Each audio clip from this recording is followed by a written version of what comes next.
بسم اللہ الرحمن الرحیم۔ حضرت عبد الرحمن بن عوف ان 8 خوش نصیب صحابہ میں سے ایک ہے جنہیں سب سے پہلے اسلام قبول کرنے کا شرف حاصل ہوا۔ ان 10 جلیل القدر صحابہ میں سے ایک ہیں جنہیں جنت کی بشارت دی گئی۔ زمانہ جاہلیت میں ان کا نام عبد عمر تھا۔ جب اسلام قبول کیا تو رسول اللہ صلی اللہ علیہ وآلہ وسلم نے ان کا نام عبد الرحمن رکھا، جو بعد میں عبد الرحمن بن عوف کے نام سے مشہور ہو گئے۔ حضرت عبد الرحمن بن عوف نے رسول اقدس صلی اللہ علیہ وآلہ وسلم سے دار ارقم میں بیٹھ کر تعلیم و تربیت کے آغاز سے پہلے اور صدیق اکبر کے اسلام قبول کرنے سے 2 روز بعد اسلام قبول کیا۔ اسلام کی راہ میں وہ تمام مصیبتیں برداشت کیں جو صف اول کے مسلمانوں نے جیلی تھیں۔ حضرت عبد الرحمن بن عوف رضی اللہ تعالیٰ عنہ انتہائی مالدار صحابی تھے۔ آپ خود ارشاد فرماتے ہیں کہ اگر میں پتھر بھی اٹھاؤں تو مجھے توقع ہوتی ہے کہ اس کے نیچے سے بھی سونا یا چاندی برآمد ہوگی۔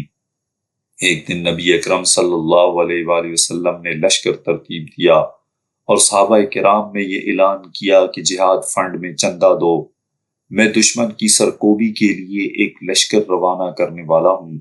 یہ اعلان سنتے ہی حضرت عبد الرحمن بن عوف رضی اللہ تعالیٰ عنہ جلدی سے اپنے گھر گئے اور اسی وقت واپس نبی کریم صلی اللہ علیہ وآلہ وسلم کی بارگاہ اقدس میں پیش ہوئے اور عرض کی، یا رسول اللہ صلی اللہ علیہ وآلہ وسلم، گھر میں 4000 دینار تھے، 2000 آپ صلی اللہ علیہ وآلہ وسلم کی خدمت میں پیش کرتا ہوں اور 2000 اپنے اہل و عیال کے لیے گھر میں ہی چھوڑ آیا ہوں۔ رسول اقدس صلی اللہ علیہ وآلہ وسلم نے یہ سن کر ارشاد فرمایا، جو تو نے اللہ کی راہ میں پیش کیا انہیں اللہ تعالیٰ قبول فرمائے، اور جو اہل و عیال کے لیے باقی رکھے ان میں اللہ تعالیٰ برکت عطا فرمائے۔ اس سے بھی زیادہ دلچسپ واقعہ کچھ یوں ہوا کہ ایک دن حضرت عبد الرحمن بن عوف کا 700 اونٹوں پر مشتمل تجارتی قافلہ مدینہ طیبہ میں داخل ہوا۔ سب اونٹ ساز و سامان سے لدے ہوئے تھے۔ جب یہ قافلہ وہاں پہنچا تو زمین تھر تھرانے لگی۔ حضرت عائشہ صدیقہ رضی اللہ تعالی عنہا نے پوچھا، آج یہ تھر تھراٹ کیسی ہے؟ آپ کو بتایا گیا کہ حضرت عبد الرحمن بن عوف کا 700 اونٹنیوں پر مشتمل قافلہ آ رہا ہے۔ یہ سن کر حضرت عائشہ صدیقہ رضی اللہ تعالی عنہا بہت خوش ہوئیں اور بارگاہ خدا بندی میں دعا کی کہ الہی، جو کچھ تو نے انہیں دنیا میں دیا ہے اس میں برکت عطا فرما اور آخرت میں اس سے بڑھ کر اجر و ثواب سے نواز۔ پھر کہنے لگیں کہ میں نے رسول اقدس صلی اللہ علیہ وآلہ وسلم کو یہ ارشاد فرماتے ہوئے سنا کہ عبد الرحمن بن عوف جنت میں اچھلتے ہوئے داخل ہوگا۔ اس سے پہلے کہ تجارتی قافلہ پڑاؤ کرتا، ایک شخص نے حضرت عائشہ صدیقہ رضی اللہ تعالی عنہا کے حوالے سے حضرت عبد الرحمن بن عوف کو جنت کی بشارت دی۔ جب آپ نے یہ بشارت سنی تو خوشی کی کوئی انتہا نہ رہی۔ دوڑتے ہوئے حضرت عائشہ صدیقہ رضی اللہ تعالی عنہا کے پاس پہنچے اور عرض کی، اماں جان، کیا آپ نے میرے لیے جنت کی بشارت کے کلمات رسول اللہ صلی اللہ علیہ وآلہ وسلم کی زبان مبارک سے خود سنے ہیں؟ حضرت عائشہ رضی اللہ تعالیٰ عنہ نے فرمایا، ہاں۔ یہ سن کر کچھ نہ پوچھئے کہ ان کی خوشی کا کیا عالم تھا۔ فرمانے لگے، اماں جان، گواہ رہنا، میں اس خوشی میں 700 اونٹنیوں پر مشتمل اپنا تجارتی قافلہ مع ساز و سامان کے اللہ تعالیٰ کی راہ میں پیش کرتا ہوں۔ ایک روز رسول اقدس صلی اللہ علیہ وآلہ وسلم کی خدمت اقدس میں حاضر ہوئے۔ آپ سے عطر کی مہک آ رہی تھی۔ رسول اللہ صلی اللہ علیہ وآلہ وسلم نے خوش طبعی سے فرمایا، عبد الرحمن، یہ کیا ہے؟ بادب بولے، حضور، میں نے شادی کر لی ہے۔ آپ نے پوچھا، بیوی کو کتنا مہر دیا ہے؟ عرض کی، سونے کی ایک ڈلی۔ آپ صلی اللہ علیہ وآلہ وسلم نے فرمایا، ولیمہ کرو، خواہ ایک بکری ذبح کرو، اللہ تعالیٰ آپ کی مال و دولت میں برکت عطا فرمائے۔ جب کفار کی جانب سے پہنچنے والی تکالیف کی انتہا نہ رہی تو اللہ تعالیٰ نے رسول اقدس صلی اللہ علیہ وآلہ وسلم اور آپ کے جاں نثار صحابہ کو مدینہ طیبہ ہجرت کرنے کی اجازت دے دی۔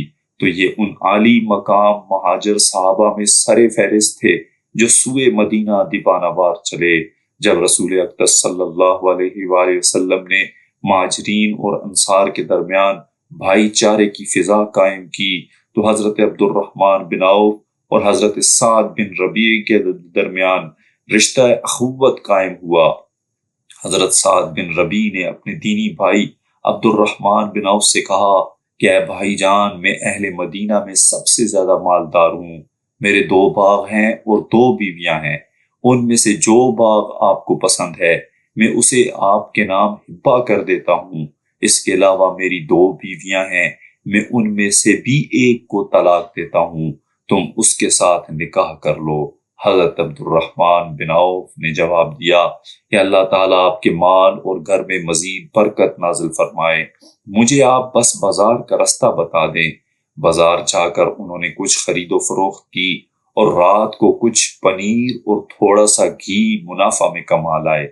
اللہ پاک نے آپ کے کاروبار میں برکت ڈالی اور اتنے مالدار ہوئے کہ وفات سے چند روز پہلے یہ وصیت لکھوائی کہ اہل بدر میں سے جو صحابہ بھی زندہ ہوں ان میں سے ہر ایک کو 400 دینار میرے مال میں سے دے دیے جائیں۔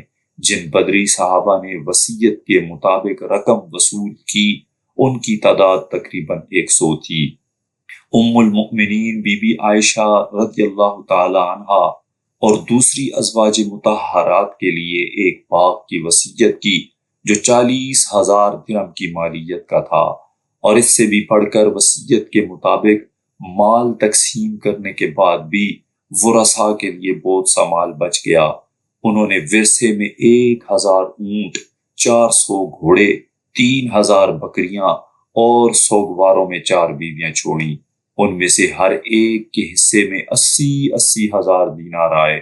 ورثاء میں سونا اور چاندی تقسیم کرنے کے لیے سونے اور چاندی کی ڈلیوں کو کلہاڑیوں سے کاٹنا پڑا، جس سے کاٹنے والوں کے ہاتھ زخمی ہو گئے۔ یہ سب کچھ اس دعا کا اثر تھا جو آپ صلی اللہ علیہ وآلہ وسلم نے ان کے مال کے لیے کی تھی۔